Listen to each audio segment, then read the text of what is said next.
Hello, Ryan here, aka Mac, and welcome. In this video, I go through the Squadron 42 monthly report, letting you know all of the progress. As always, a huge thank you to all of my patrons and channel members. Thank you guys so much for all the support. If you do enjoy my content, all the links are in the description below. So, kicking off with Combat AI, they made progress on the Vanduul aiming and shooting. Now, these alien NPCs can now more effectively aim and accurately shoot at targets when standing, idling, or moving to better strategic positions. They're also refining the dodge action triggering, which is used during combat when players are aiming or shooting towards an NPC. I bet the Vanduul are good at dodging. All NPC character types will now be able to switch fire modes on their FPS weapons. Currently, the team are adding ammo box refill functionality for NPCs, so in combat, any AI with low or no ammunition can retreat to an ammo box and refill. They're also implementing specific animations that will improve the looting mechanic that allows the players and NPCs to pick ammunition and store it on their loadouts. And finally, improvements were made to the animations when NPCs move into and out of cover. It's going to be very exciting to see how the Vanduul actually act and what their sort of combat behaviours are. Anyway, on to social AI. Progress was in 3 key scenarios. We have Bridge Crew, Hangar Crew, and Generic Vendor.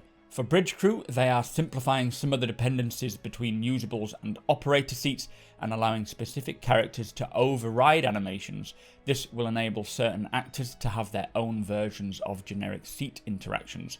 Maybe that's to do with the more higher tier actors, giving them more bespoke sort of feeling. They've continued to polish the first pass of the Hangar Crew behaviours and usable setup. A scenario was created to easily verify how NPCs interact with the hangar environment. And the social team AI spent time on the bartender and did the first pass of a feature that connects the different bars to the shop services. One of the specific vendors to Squadron 42 is the armory guy that you see on the Idris, and every time you have a mission, you can go and visit him and grab your loadout. Finally, progress was made on the patrol path functionality that allows instant path calculations for short distances. This heavily reduces delays when triggering specific cutscenes or animations for a much smoother experience. So on to animation, and combat-wise, the team progressed with locomotion and firing animations for the Vanduul. Facial animations progressed for various pilots, the female player character, gunnery officers, and an as-yet unannounced character as well. Last month, the team worked on forced reactions like knockdowns, knockbacks, twitches and flinches. They have completed the previs work for zero-G push and pull, and they've developed grenade and object throwing and undertook tests for high gravity moves. We will hear more about these forced reactions, which is pretty exciting. Also for animations, they worked on the Chowline usable, which manages NPCs queuing for food. We'll probably see a lot of this in the mess hall of the Idris as people are off duty or going to get their lunch. Finally, for animation, they continued to work through the mocap backlog, comcalls, and the review and selection pipelines. Now on to character art. This month the team worked on mastering the extremes of the hairstyle range. For example, bright blonde and afro-textured hair, which required slightly different tech than is currently used. Offering a wide range of choice in the hairs is one of the team's primary goals. In order to complete hair, the team also require physics support, as the hair simulation features elements of the cloth physics currently scheduled for work later in the project. One of the quotes from the character team is, "We want to make sure that when hair does finally get updated, players are rewarded for their wait. We should also start to see some of these hairstyles trickle into the PU once the majority of Squadron 42 hairstyles are complete." End quote. Alongside hair, the team continued developing the Vanduul with the animation and tech teams, while the character artists moved on to the Xi'an race. I'm very excited to see this hair. It has been in the works for such a long time. Plus, hearing that they plan to work the cloth physics into it is pretty cool, even if it's not slated for a little while yet. So the prop art team spent time this month supporting gameplay story with various dressing and cinematic specific assets.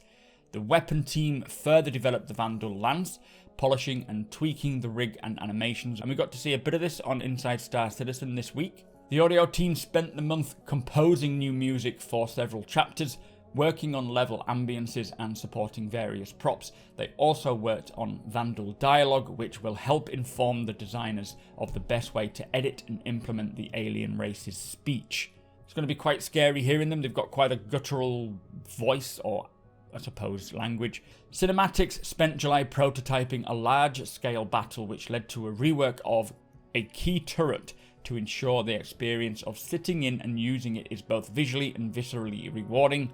The weapons team split the player-controlled turrets into 2 different firing modes, enabling the bigger ship-to-ship turret to work as a slave to the player-controlled AA turret guns. They looked at camera shake of the prototype and emulated it, and visual effects are now looking into hull impact effects, including how to get more impactful lighting and increase projectile sizes. And finally, art was complete for a dogfight that also features a longer cinematic. They said seeing the finalized art, sun position and atmosphere come together can lead to tweaks at the white box, grey box stage to ensure that they are showing it in its best possible way. So on to engineering, they have further developed the social aspects of Squadron 42 for the walk and talk feature, which is basically being able to walk alongside an AI and they talk to you. They implemented a match speed mechanic to make following a character simpler, which I'm very happy about. There's nothing more annoying in games during a walk and talk scene when you are either slightly too fast or slightly too slow compared to the other person, and it kind of ruins the immersion as you're constantly sort of jerking, walking next to them. They've made further improvements to the triggering of interrupts and abandons in story scenes. They have continued to work on forced reactions, which now when a ship has an impulse applied from either maneuvering or an external force such as an explosion, a relative force is applied to the character inside, triggering stumbles and potentially knockbacks if the ship is hit with sufficient force. Now this sounds amazing. I know this is something they've been wanting to work on for a while, so I'm really glad to hear that they are finally implementing this.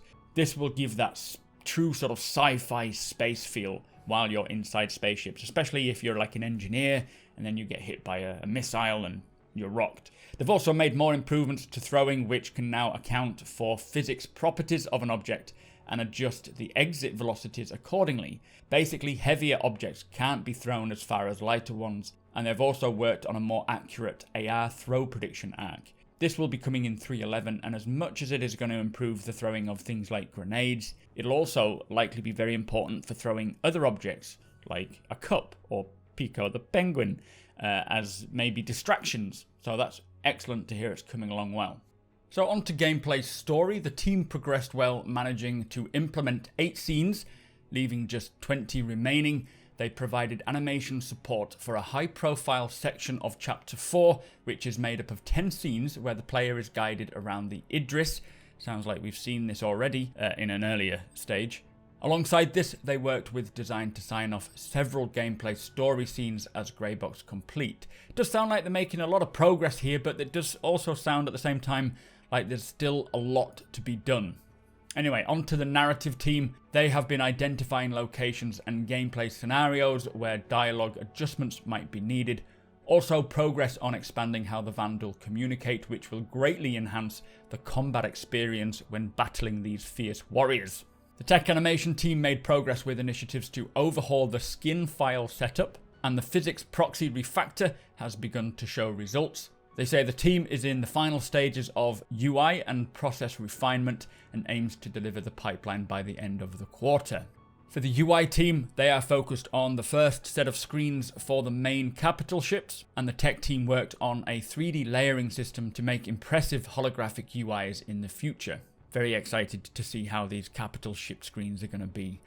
Finally, for visual effects, they continued supporting gas clouds, in particular fleshing out gas cloud themed effects. They also looked into improving landing and takeoffs, particularly for the Gladius from the Idris hangar, and tests were done using signed distance fields to enable particles to collide and flow against the blast shield. The blast shields are what is in the hangar. It's basically as you transition from the hangar of the Idris out into space, you pass through a blast shield. Finally, the visual effects team looked into further improving particle lighting. The new lighting model is based on real-world values and takes things like diffuse contribution, absorption and scattering into account to achieve a more balanced result. I mean, the lighting in this game anyway is phenomenal, and I can't wait to see it get even better. So that is it for the Squadron 42 report. Lots of areas progressing very well, and I'm excited to see the Vanduul and these reactions inside ships while explosions are going on around the outside. That is going to be very, very cool. But with that said, do let me know your thoughts. Make sure you are subscribed here on my YouTube if you want to keep up with all of the Star Citizen content as it happens. Also, tick that notification bell if you would like to be notified when my videos are going live. Courtesy of the Doctor, one of my channel members, we do have a Mantis standalone ship to give away, so make sure you are subscribed and comment with what you're excited for in Alpha 3.10.